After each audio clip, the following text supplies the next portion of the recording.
Now I will show you how you can create some very simple CFC configuration with SICAM Device Manager. So for this example, let's say we have some signals in the RTU, like these low SF6 stage 1 and 2 signals, and then let's imagine that the customer or we want to have one signal that summarizes these two signals in only one, like through an OR gate. So this means we will have to generate an additional signal, B1 low SF6 general, and through our logic we will have to generate it. So let's see how can we do it in Device Manager. So basically you must be in your RTU. We have our signals here. So I will expand the signals, and then I have the low SF6 signals. I will have to generate a new signal, and let's call it A1 low SF6 general, for example, which is a single point. So I can now save. Next step, I can just jump directly to the logic. So I will go to Home and I will open the logic editor. This will be possible if you have the standard license of SICAM Device Manager. It will take some seconds to open. The interface is quite similar in look and feel to the interface we have for the CPROTEC 5 device with Dixie 5. Okay, now the CFC is open, and I can see that we are in the CP8022, and I can see here the central processing, and I can see here charts. So here, through this tree, I can navigate to where I need to create a new chart. In the middle, I have the area where I generate my CFC. Here I have options for some libraries. We will see how we will deal with them. And here I have some diagnostic information. So let's create a new chart. To do that, I just double click on New Chart. Then I have this menu where I must select a name for the CFC chart. By the way, the CP8022 as the CP8000 and CP8021 only have the possibility to have one CFC chart. The CP8031 has the possibility to have many more, and the CP8050 a lot more. So I will just leave the same name and confirm. Now I can see that the CFC has been opened. Let's expand this area here to see better. Now I see on the left some space for signals, on the right also, and in the middle I can add my gates.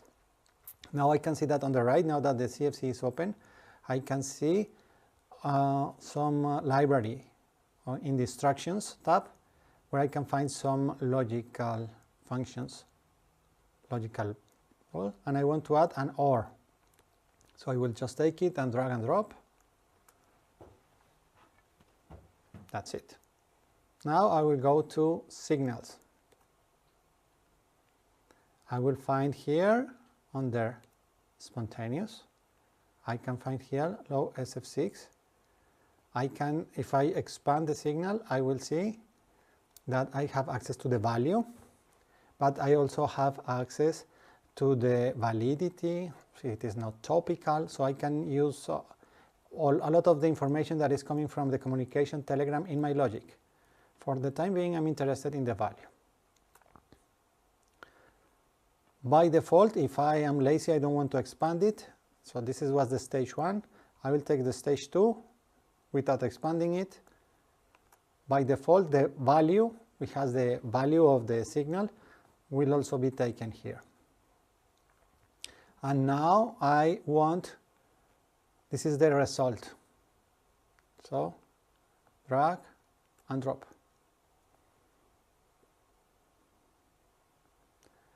That's pretty much it. This is the logic and it should work.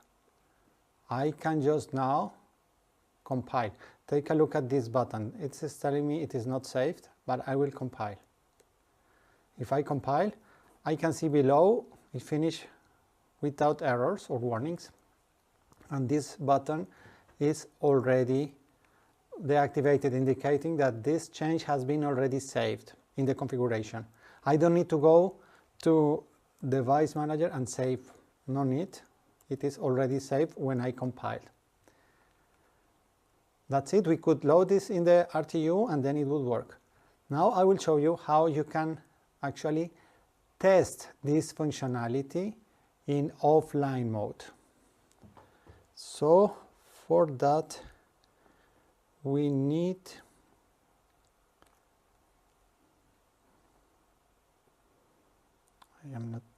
you have this simulation tool. Sorry, I had missed it. This blue button here, if you hover on top, it says simulation on off. If I press it, it will start a offline simulation. So you don't need to have the RTU to simulate your logic and to test your logic. Once I do that, I can tell that I'm in this offline simulation mode because this title turns blue. And I can see now the statuses of the points, the values. Graphically I can see, because this blue dotted line means off. If it were continuous green, it would be on. I can actually check the value of an output. If I right click on the output and I activate for test, I can see the value of the input. Can do it for each one if I want. Now I can easily simulate the signals. How? You will see when I activated this, this forcing list for input signal was active. So here I will just expand spontaneous, and I don't see anything, but I will right click on it and I will say add all used input signals. Now I can see that all the signals that were used in the chart as inputs are now available. I will just move it here and I will expand them. I have the value, which was the value that I used in the chart. And you can see there is like a switch symbol. This is green means it's closed, so the process value and the chart value are the same. I will just disconnect them. They are no longer the same. And here on chart value now this is free to select. I can select here and I can write a new value, 1. Now I can see that this input has been active. I can see also the value 1, and now the result of the OR is a 1. If I change it to 0, the same. I can actually also test step by step what the logic does. To do that, I can just halt the processing. And in this case, I can just do the same as before. I will simulate the input. Now I can see up to here what happened, but it has not continued, and I can tell the system do a cycle step, and then it has proceed. So with this way you can easily test all your logics. Now with this orange button you have the possibility to test online. For that I don't have here an online connection, but I can show you how it would be. In this case you need to have the RTU loaded with the logic. Then you can activate the online connection. For that you need to log in, of course, as a valid user. And it would be very similar to what I showed you, only in this case the title turns orange, indicating that you are in online simulation mode. And you could, in this case, do the same as before. In this case, if you force the signal, you were first disconnecting the chart value from the process. So when you were forcing this low SF6 stage 1 signal, you were forcing the input of the chart, not the signal. So the signal, the process signal would not change, it would still be off, the control center would not see it. But the result here, if it was written to this low SF6 general signal, if it was mapped to the control center, then yes, it would be generated and sent. This is to be, you must have in mind this, because this could also cause a trip, for example. There is also additional information that you can get online. You can actually check here the memory code size and the different,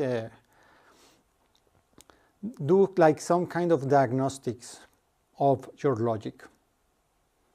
So basically it's a very powerful tool and you can simulate a lot, and I'm really sure it brings a lot of power to our SICAM A8000 RTUs.